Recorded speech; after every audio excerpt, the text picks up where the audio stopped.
আসসালামু আলাইকুম বন্ধুরা, আমি আপনাদেরকে গোল গলা কাটিং দেখিয়েছিলাম। এখন দেখাবো কিভাবে কামিজের মধ্যে গোল গলাটা বসায়। আজকে এই ভিডিওটা A to Z যদি দেখেন তাহলে আশা করি আপনাদের আর গোল গলা বসানো কোনো সমস্যা হবে না। প্রথমে গলার সাইডগুলো সেলাই করে নিয়ে জামার উপরে বসিয়ে দেব গলাগুলো। আমার ভিডিওগুলো যদি আপনাদের ভালো লাগে তাহলে আমার পেজটি ফলো দিয়ে পাশে থাকবেন,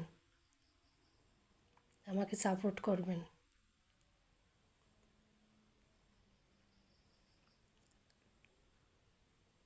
আশা করি আরও নতুন নতুন ভিডিও আপনাদেরকে উপহার দেব ইনশাআল্লাহ।